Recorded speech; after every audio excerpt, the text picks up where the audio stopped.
more than 100 unique styles of beer, each with their own set of ingredients, process, guidelines, history, and experience. If you're a beer lover, an industry leader, or somewhere in between, a better knowledge of beer style will improve your life and your work. Welcome to A Sense of Beer Style, essential beer style training for those who want to lead in food and beverage. I'm Julia Herz. And I'm Jeremy Storton.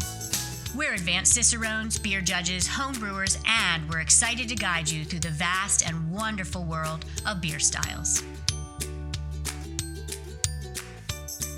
Well, Julia, I'm particularly excited for this show. You want to know why? I know why, but why don't you tell everyone? Well, because I have a beer in front of me, but I think the beers from the Czech Republic are some of my favorite, just because they're easy drinking, they're simple from their format, but kind of like a really good blues song with just 4 chords. It can be really intricate and really exciting, and that's why I love beers from the Czech Republic. Well, you're making me thirsty, so while you're talking, I'm going to go ahead. I know. I feel like we need to kick this thing off properly. I can tell. Ooh, look at that. That is an incredible Czech beer, and I can't wait to tell people why they're special and why they're different than the rest. So just a little quick cheers to the microphone.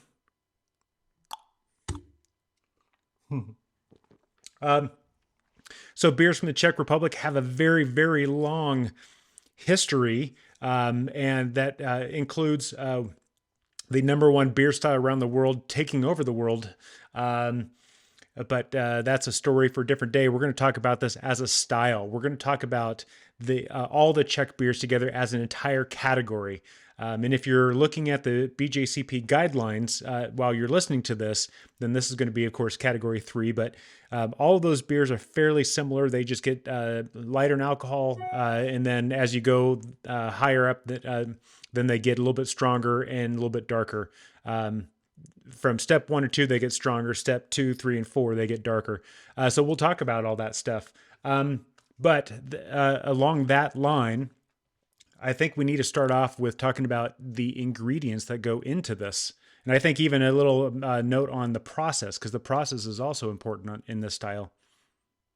Yeah, I'll take ingredients. You bring us into process, which would be great. And I'm going to reemphasize beer judge certification programs is what BJCP stands for. We're going with the 2021 guidelines. We know that this body of work, this show, A Sense of Beer Style, hopefully will go on to perpetuity, generationally successional if we're lucky. And so the style guideline numbers might change. But Czech Lager, currently for the 2021 guidelines, has 4 styles within it. Czech Pale Lager, right? Czech Premium Pale Lager, Czech Amber Lager, and Czech Dark Lager. So that's the group of beauties that we're going to discuss. And you can see my collar collapsing as I'm finally really ready to take a sip. But just to warm up your mindset, your palate, your insight, ingredients-wise, this is a very approachable beer. Certainly driven by the nature of the water within the Czech Republic. It was really hard to work with paler malt. Darker malt often lends itself better, certainly to lower ion, softer water, low carbonate water, right? Low sulfate water. And so these beers, traditionally brewed in the late 1800s, especially, really got the pale, I shall say, and the premium lager, although called differently then, on the map. And then you have the German pils and the entire story of those being mimicked. So the soft water profile is the characteristic ingredient. We don't lead a lot of beer style ingredient lists with water. In this case, we are, because that low sulfate and carbonate content is really going to lessen the hop bitterness, create a less sense of bitterness, even though you have as many bittering units. And then traditional Czech hops, Saaz hops would be very familiar to many brewing this style. Also, Czech Pilsner malt, traditional malt, malted barley from that region. Pilsner malt would be that really light, low graham cracker, think grape nuts type of cereal type of malt. the middle of the piece of your bread, not quite that. That's more wheat malt, but more towards the edge before it got baked. And then the Czech lager yeast is traditional and really centric to letting the malt be showcased in this beer over the lager essence. Although you can talk about, Jeremy, some of what we get maybe from that lager yeast. And then if you get to the other two of the four, right, because Czech pale lager and premium pale are both going to be pale, but then on the amber lager and the dark lager, you're going to have the addition of the beyond the Pilsner malt of caramel, Vienna malt, particularly for the amber lager. And then you're going to also work your way to dark caramel malt and maybe even de-bittered roasted malt, in addition to the Vienna and Munich malt that will bring to the party more color than roast, but some low-level roast and low-level caramel in both the amber and then especially the dark. And as far as the process goes that helps develop all this stuff, and we'll talk about that in a minute, one of the common things that brewers traditionally do in the Czech Republic is that they will use a triple decoction mash, where they're pulling roughly a third of the mash liquid out, boiling it, putting it back in, doing that again, and doing it a third time. And what that does is it does break down or basically destroy some of the enzymes that are going to convert that mash, but you're also going to caramelize some of the flavors. And so you develop this, and as like a general rule of thumb with this, I mean, people will look at this and go, oh, it's just a Pilsner. Oh, it's just a amber lager. These beers, even though they appear to be humble and simple, they're anything but. A typical overall appreciation of this beer will reveal that the malt comes through. They tend to be very balanced between malt and hops, but because of the way that they process or brew with that decoction process, that malt becomes, the term that we use is very elegant. And the way that I describe that is, imagine running your hand along smooth nylon. And that would be a typical mouthfeel of a beer. And then run your hand over smooth silk. And there's a difference. They're both smooth, they're both soft, but one is just more elegant, and you can tell the difference. And that's how I describe Czech beers. Same thing with the hops. It's a malt and hop balanced beer typically, especially with the premium pale. But because of that water that Julia mentioned, the hops come across, the bitterness comes across, is very soft, is very smooth. The bitterness level is there, the IBUs are there, but it's not quite as difficult to drink. And that is just a common characteristic with these Czech beers that makes them, in my mind, extra, extra special. One other thing I want to add before we dive into the next topic is when you do look at the guidelines, you'll learn that Czech lagers tend to, they are defined by their color and their gravity. And some of the terms that I don't have these memorized, I always have to review them every so often.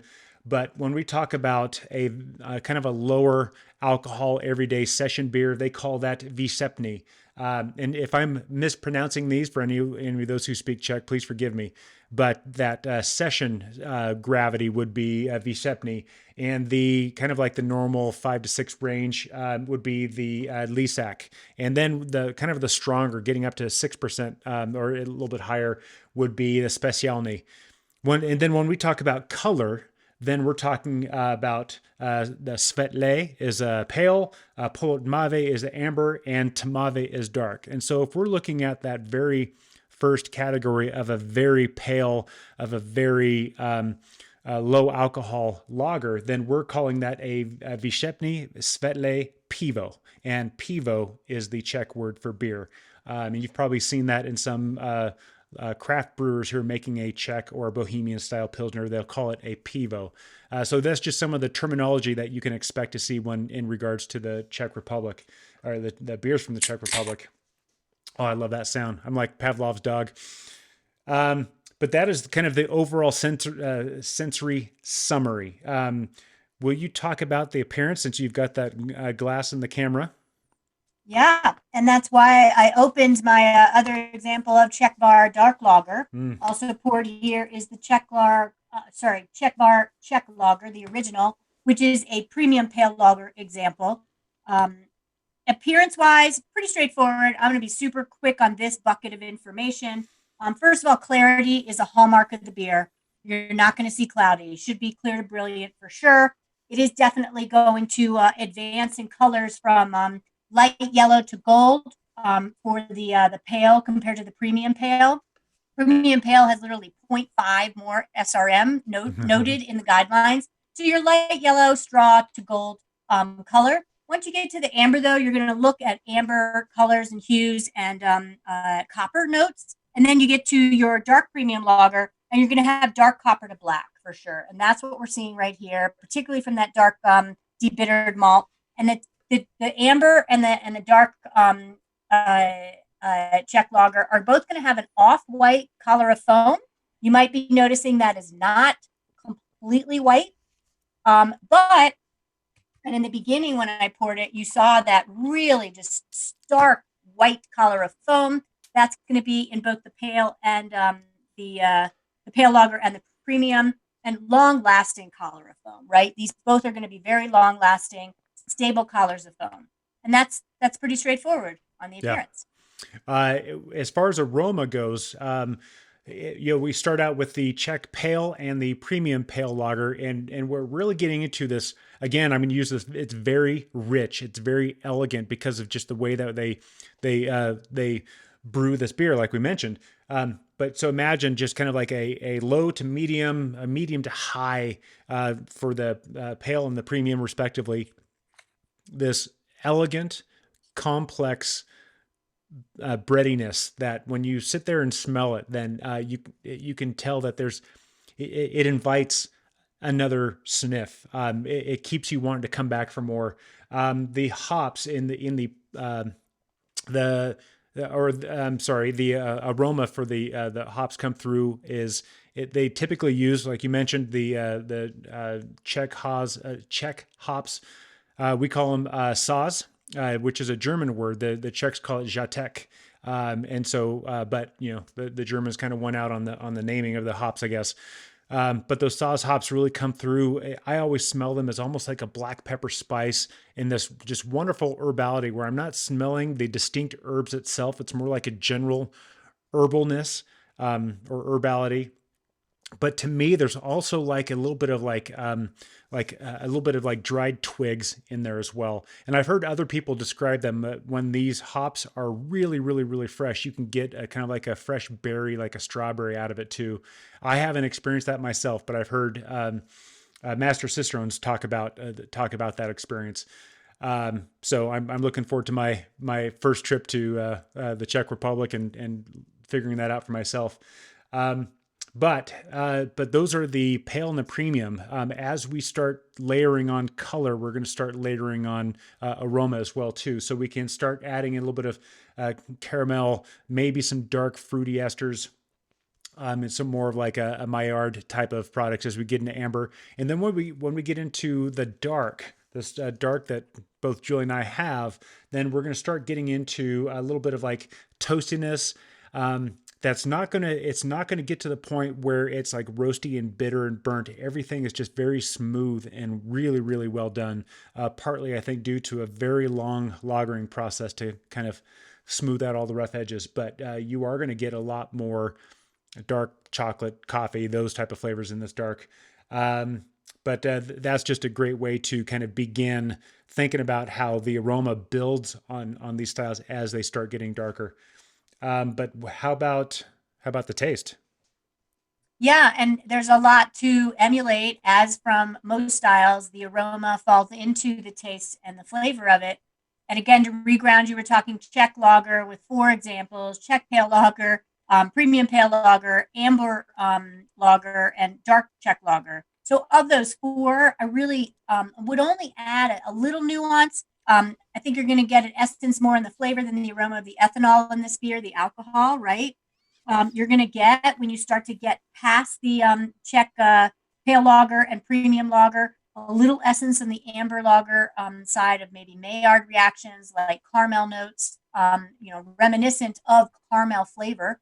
And then you get to the dark lager, and really, I mean, licorice is even listed in one of the descriptors of the flavor for the style. For dark lager, and dark Czech lager, and I would take it to dark chocolate, little dark cacao, 70% or above, or a light essence of licorice from that debittered black malt. So flavor is a balance between malt and hops. Lager yeast is in the background. Carbonation is certainly a feature of this beer, but you don't want carbonic acid. And you're getting a balance of bitterness, not just the hop flavor that Jeremy mentioned from the aroma of that kind of light, peppery Saaz hop note, but you're getting that in flavor, and then bitterness is a part of the equation, but it's not a sharp, bracing bitterness because of that balance from the low sulfate, low carbonate water. And I think one of the things that we do have to address is the Czech lagers have a little bit of a reputation for having diacetyl, and it's just the way that their yeast processes through that. So it is like some British beers that we'll get to eventually, but this is one of those beers we're having just a touch of diacetyl, some of that kind of like movie popcorn butter flavor in the aroma, in the mouthfeel, and in the taste. The flavor of it is okay, but it should never be a butter bomb. You should never feel like it's coming out. In fact, I should have mentioned this before, but one of the ways that I can tell the diacetyl is there is when my glass is empty after drinking this pale version that we have. I kept smelling my empty glass, and it reminded me of delicious buttered rolls just fresh out of the oven, and it was just an incredibly gorgeous experience just feeling that. What a tangible example, and that will come from the lager yeast. Mm-hmm. Traditionally, brewers can put lager yeast beers through a diacetyl rest, Mm-hmm. and at certain temperatures, then the yeast will mop up that diacetyl. This is a classic note of the original versions of these beer styles, and we'll talk about commercial examples in a minute. And I actually like your really enticing sensory description of that, Jeremy, because it not only lends that a bump of flavor, but it also brings a bump of mouthfeel. Mm-hmm. It gives a little bit of slickness on the tongue. That's another attribute, frankly, and not a negative necessarily, of diacetyl. I'll also say the style guidelines allow for esters, low-level esters. Believe it or not that it's fermented with ale yeast, because that's predominantly what would bring esters to the party, but it is allowed and mentioned even in the style guidelines. So thank you for bringing that one up, Jeremy, for sure. Really appreciate it. Why don't we kind of dive in a little bit more to the mouthfeel on all of that? Yep, coming up next. So when we start talking about mouthfeel for all the beers with the Czech Republic, let's start with just the Czech Pale Lager that has the lowest alcohol, and when we get to it, we'll talk about the final gravity. Has the lowest final gravity as well. So that the body of that particular beer is medium low to medium. But when we get into the premium pale lager, then that is pretty much a medium body beer. This is really a pale lager, but it actually has a medium body, and that's partly because of all of the decoction mashing and residual sugars that in the elegance part of it. But when we start adding darker grains to get amber and to get to the dark, we start getting more residual sugars. We start getting other mouthfeel components in there. So those are going to actually be medium to medium high. So when we think about the Czech beers and being just kind of let's throw back a light Czech lager, they actually have some body to them because for those reasons. The other thing about these beers as well is that there's not a lot of carbonation. They're very different from the international lagers. They're very different from the American lagers, because you don't have that carbonic bite. It's not an assertive carbonation. It's a very smooth, creamy mouthfeel of a carbonation. And again, these beers, why I love them so much, and I love this word for this category specifically, is that they are just elegant in the mouthfeel. And that's really the best way to differentiate the Czech lagers from other lagers from different regions. Thank you for listening to A Sense of Beer Style, the essential beer style training for those who want to lead in food and beverage. With advanced Cicerones, me, Julia, And me, Jeremy. tune into the next episode as we continue exploring the world of beer styles and and what to make of them. We encourage you to listen to the prepisodes to build your foundation and better understand beer styles. And before the next episode, I'd like to ask you to review the show and let us know what you'd like featured in upcoming episodes. Until next time, here's to you and your sense of beer style. Thank you for listening. Cheers.